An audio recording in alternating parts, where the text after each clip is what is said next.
ورحمۃ اللہ وبرکاتہ۔ ریڈیو قطر آپ سے مخاطب ہے۔ سیف الرحمان سے آج کا پہلا نشریہ سماعت فرمائیے۔ ابتدا میں پیش خدمت ہے اہم خبروں کا خلاصہ۔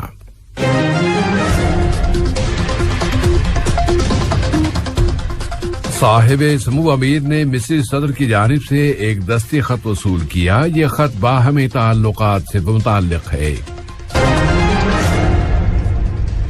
صاحب سمو امیر اور عرب لیگ کے سیکرٹری جنرل نے مشترکہ عربی عمل کا جائزہ لیا ہے۔ دوحہ میں 3 عربی اجلاسوں کے اختتام پر نائب وزیر اعظم و وزیر خارجہ نے اس قطری اور عربی خواہش پر زور دیا ہے کہ مشترکہ مسائل کی خدمت کی جائے۔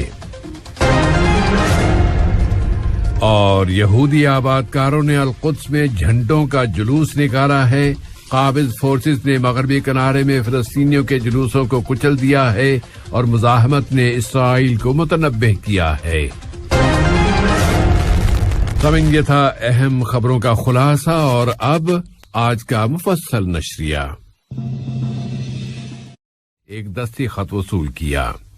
یہ خط 2 طرفہ تعلقات اور ان کے مختلف پہلوؤں کے فروغ سے متعلق ہے۔ اس میں دونوں ملکوں اور ان کی اقوام کا مفاد ہے۔ اس کے علاوہ یہ خط اہم علاقائی اور بین الاقوامی مسائل سے بھی متعلق ہے۔ مصر کے وزیر خارجہ سامح شکری نے صاحب سمو امیر کے ساتھ ایک ملاقات میں انہیں یہ خط پہنچایا۔ دیوان امیری میں ہونے والی اس ملاقات میں وزیر خارجہ نے مصری صدر کی جانب سے خیر سگالی کے جذبات پر مشتمل ایک پیغام صاحب سمو امیر کے سپرد کیا۔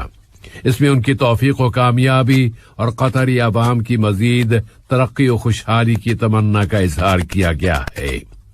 صاحب سمو امیر نے بھی اسی قسم کے جذبات پر مشتمل ایک پیغام مصری وزیر خارجہ کے سپرد کیا۔ اس کے علاوہ اس ملاقات میں 2 طرفہ تعلقات، انہیں مزید فروغ دینے کے وسائل اور علاقے کے موجودہ حالات کا جائزہ لیا گیا۔ صاحب سمو امیر شیخ تمیم بن حمد آل ثانی سے عرب لیگ کے سیکرٹری جنرل جناب احمد ابو الغیط اور عرب لیگ میں شامل ملکوں کے وزرائے خارجہ اور کونسل کے ایک غیر معمولی ہنگامی وزارتی اجلاس میں شریک وفدوں کے سربراہان نے ملاقات کی۔ یہ مشاورتی اجلاس النہضہ ڈیم سے متعلقہ حالات پر صلاح و مشورے کے لیے منعقد کیا گیا۔ صاحب سمو امیر نے ان کا خیر مقدم کرتے ہوئے ان کے اجلاسوں کی کامیابی کی تمنا کا اظہار کیا۔ اس کے علاوہ مشترکہ عربی عمل سے متعلقہ موضوعات، اس عمل کو فروغ دینے کے وسائل اور موجودہ علاقائی و بین الاقوامی حالات، بطور خاص علاقے کے موجودہ حالات پر بات چیت کی گئی۔ دوحہ شیرٹن ہوٹل میں عرب وزرائے خارجہ کے اجلاس اب اپنے اختتام کو پہنچ گئے ہیں۔ ان میں متعدد عربی سیاسی موضوعات زیر بحث آئے۔ مسئلہ فلسطین اور النہضہ ڈیم کا بحران ان میں سر فہرست تھا۔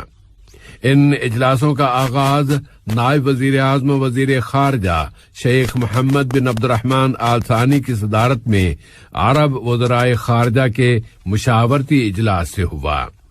نائب وزیر اعظم و وزیر خارجہ نے مشترکہ عربی عمل کو فعال کرنے کے لیے زیر بحث آنے والے موضوعات کی اہمیت پر زور دیا ہے۔ وہ عرب لیگ کے سیکرٹری جنرل کے ساتھ ایک مشترکہ اخباری کانفرنس سے خطاب کر رہے تھے۔ عرب لیگ کے ممبر ملکوں کے وزرائے خارجہ کے مشاورتی اجلاس کی سائیڈ لائن میں نائب وزیر اعظم و وزیر خارجہ شیخ محمد بن عبد الرحمن آل ثانی نے اردن، سودان، لبنان، فلسطین، تیونس اور الجزائر کے وزرائے خارجہ کے ساتھ الگ الگ ملاقاتیں کی۔ ان وزرائے خارجہ نے دوحہ میں عرب وزارتی اجلاسوں کے انعقاد پر قطر کا شکریہ ادا کیا ہے۔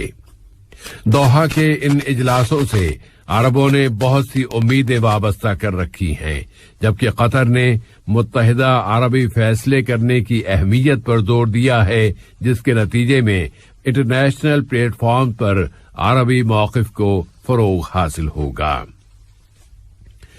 مجلس شورا کے اسپیکر جناب احمد بن عبداللہ بن زید آل محمود سے بحر روم کی پارلیمانی اسمبلی کے اسپیکر جناب جینیرو میگلیوری اور اس اسمبلی کے سیکرٹری جنرل سفیر سرجیو پیازی نے ملاقات کی ہے۔ اس میں قطر کی مجلس شورا اور بحر روم کی پارلیمنٹ کے درمیان تعلقات اور انہیں فروغ دینے کے وسائل پر بات چیت کی گئی۔ نائب وزیر اعظم و وزیر مملکت برائے امور دفاع ڈاکٹر خالد بن محمد العطیہ سے جمہوریہ لبنان کی قائم مقام نائب وزیر اعظم و وزیر دفاع اور وزیر خارجہ محترمہ زینہ اکر نے ملاقات کی ہے۔ اس میں دونوں ملکوں کے باہمی تعلقات اور لبنان کی تازہ ترین صورتحال پر گفتگو کی گئی۔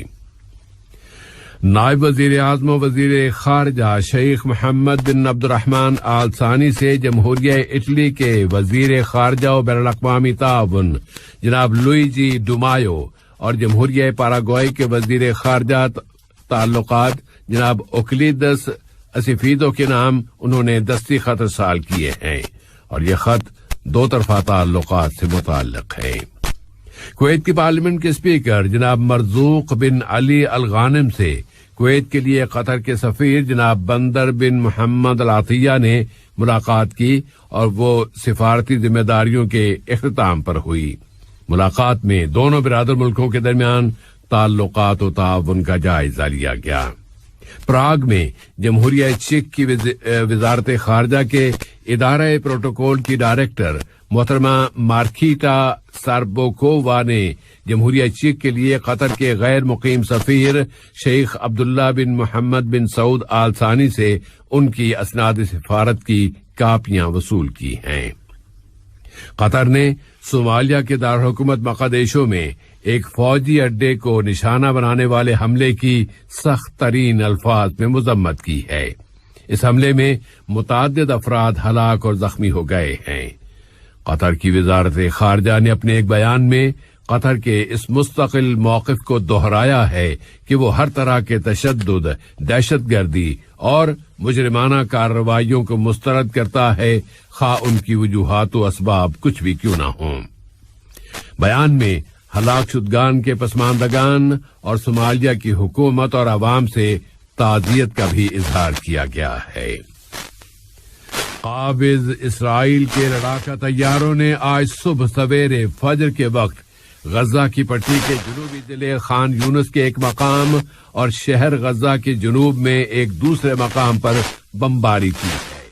فلسطینی نیوز ایجنسی نے بتایا ہے کہ اسرائیل کے ایک جنگی طیارے نے ضلع خان یونس کے جنوبی مقام معن پر 2 میزائل گرائے ہیں، جن کے نتیجے میں وہاں مالی نقصان ہوا ہے۔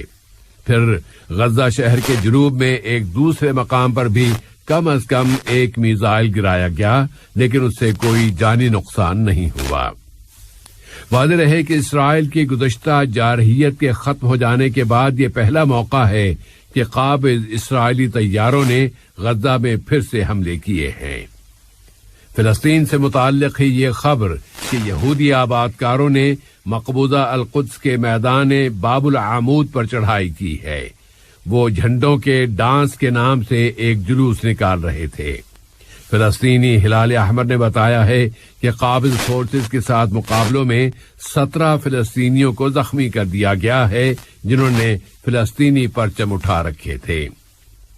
مقبوضہ القدس میں یہودی آبادکاروں کے جلوس سے پہلے قابض اسرائیلی فورسز نے 10 فلسطینی نوجوانوں کو القدس کے اس علاقے باب العمود سے نکال دیا تھا جو وہاں جمع ہو گئے تھے، اور وہ یہودی آبادکاروں کے اس جلوس کو مسترد کر رہے تھے۔ اس اثناء میں فلسطینی گروپوں نے اپیل کی تھی کہ لوگ مسجد اقصی کے میدانوں میں جمع ہو جائیں، نفیر عام کے لیے نکل آئیں اور غزہ و مغربی کنارے میں یوم غضب منایا جائے۔ حماس تحریک نے متنبہ کیا تھا کہ اگر یہودیوں کے جلوس کو مزید آگے بڑھایا گیا تو دشمنی کی کارروائیاں پھر سے شروع ہو جائیں گی۔ بیت المقدس کو یہودی شہر بنا دینے کے خلاف مقدس میں یا مقدسی اتھارٹی کے سربراہ ناصر الہدمی نے کہا ہے کہ جھنڈوں کے اس جلوس کے ذریعے قابض اسرائیل اپنی اس ساکھ اور ہیبت کا ایک حصہ واپس حاصل کرنا چاہتا ہے جس سے وہ گزشتہ مقابلوں میں محروم ہو چکا ہے۔ ادھر اسرائیلی نشریاتی اتھارٹی نے کہا ہے کہ اسرائیلی فوج آئرن ڈوم کی بیٹریوں میں مزید اضافہ کر رہی ہے تاکہ اس جلوس کے پس منظر میں غزہ کی پٹی سے دوبارہ راکٹوں کے حملے نہ شروع ہو جائیں۔ اسرائیلی میڈیا نے بتایا ہے کہ بن گورین کے ہوائی اڈے سے اب طیاروں کی اڑان اور اترنے کے راستے تبدیل کر دیے گئے ہیں۔ اور آج کے اس نشرے کی آخری خبر یہ ہے کہ الجزائر میں ہونے والے عام انتخابات کے ابتدائی نتائج کے مطابق وہاں کی قومی محاذ آزادی نامی پارٹی اب تک دوسری پارٹیوں کے مقابلے میں آگے ہے۔ آج کا یہ نشریہ ختم ہونے سے قبل اہم خبروں کا خلاصہ ایک مرتبہ پھر۔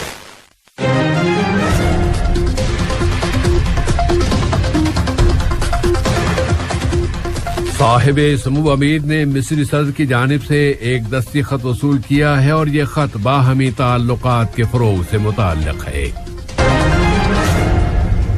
صاحب سمو امیر اور عرب لیگ کے سیکرٹری جنرل نے مشترکہ عربی عمل کا جائزہ لیا ہے۔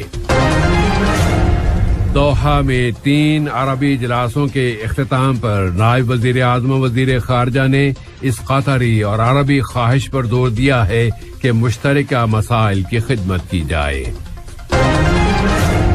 اور یہودی آباد کاروں نے القدس میں جھنڈوں کا جلوس نکالا ہے۔ قابض فورسز نے